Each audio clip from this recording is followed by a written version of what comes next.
दर्शकों, पुखराज जो रत्न है बृहस्पति का ग्रह का रत्न है और ये ज्ञान और समृद्धि और वैवाहिक जीवन का कारक है। जिनकी भी शादी में बार बार अड़चने आ रही हैं या बार बार विवाह पक्का नहीं हो पा रहा है, इसमें कुछ रुकावट आ रही है या शादीशुदा जीवन में भी कुछ परेशानियां चल रही हैं, तो पुखराज धारण करने से काफ़ी फायदा मिलता है। हरे कृष्ण दर्शकों, वैदिक एस्ट्रोकेन में आपका स्वागत है। मैं हूं ज्योतिष आचार्य पूजा। तो पुखराज और इसमें विवाह के संबंध में अगर समझे तो कहीं ना कहीं बृहस्पति इसमें आते हैं। अब पुखराज क्योंकि बृहस्पति ग्रह का जो रत्न है और ये विवाह ज्ञान और समृद्धि को बढ़ाने वाला है।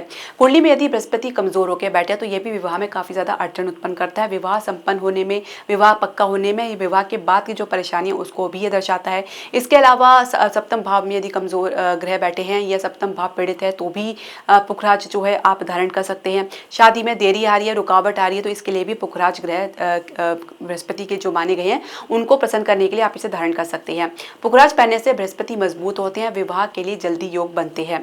आप किन लोगों को पुखराज पहनना चाहिए? देखिए, जिसकी भी कुंडली में जैसे मैंने बताया कि कमजोर बृहस्पति बैठे हैं या कुछ विवाह में अड़चन आ रही है, धनु और मीन राशि वालों के लिए काफी ज्यादा फायदेमंद साबित होता है पुखराज रत्न। इसके अलावा कुंडली में जो सप्तम भाव होता है वो कमजोर है तो उसको भी मजबूती प्रदान करने के लिए आप पुखराज रत्न धारण कर सकते हैं।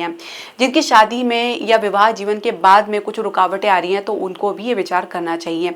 अब पुखराज पहनने के फायदे क्या है? देखिए, जैसे मैं बताया कि विवाह में आ रही रुकावटों को तो दूर करता ही है, साथ ही विवाह उत्तर संबंधों को भी ये सुधारता है। इसके अलावा पति पत्नी के बीच तनाव को कम करता है और प्रेम को बढ़ाता है। साथ ही जिसकी कुंडली में अगर कुछ संतान में मार्ग में प्राप्ति में कुछ मार्ग में अवरोध आ रहा है तो उसके लिए भी जो है पुखराज रत्न फायदेमंद साबित होता है। पारिवारिक जीवन सुख समृद्धि के लिए भी पुखराज रत्न अत्यंत ही प्रभावशाली रत्न माना गया है। तो पुखराज पहनने के लिए सावधानियां क्या बरतनी है? देखिए, पुखराज पीले रंग का एक रत्न होता है जो कि ट्रांसपेरेंट जितना होगा उतना ही शुद्ध होता है, जितना ही दोष युक्त होता है, इसमें कटा होता है या कुछ दाग होता है तो उतना ही अशुद्ध होता है। तो ये जानकर आपको पहनना है।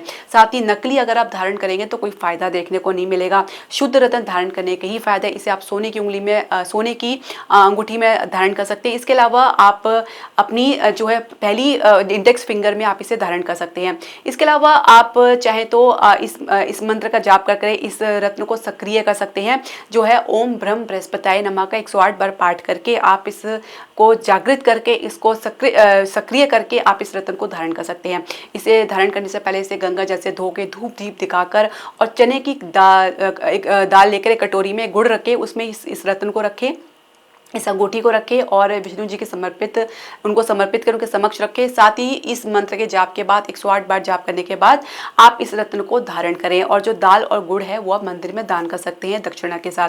साथ ही आप ये रत्न किसी ज्योतिषीय सलाह के या परामर्श के बाद ही इसको धारण करें। बिना किसी सलाह या परामर्श के कोई भी रत्न धारण नहीं करना चाहिए, नुकसानदेह साबित हो सकता है। तो दर्शकों, यदि आपकी कुंडली में बृहस्पति कमजोर होकर बैठे हैं या पीड़ित अवस्था में बैठे हैं या कुछ विवाह में दिक्कत आ रही है, संतान प्राप्ति में दिक्कत आ रही है, तो आप ज्योतिष सलाह के बाद इस रत्न को धारण कर सकते हैं। तो दर्शकों, आपके जो भी प्रश्न, सजेशन या क्वेरी आप हमारे कमेंट बॉक्स में जरूर डालें। हरे कृष्णा।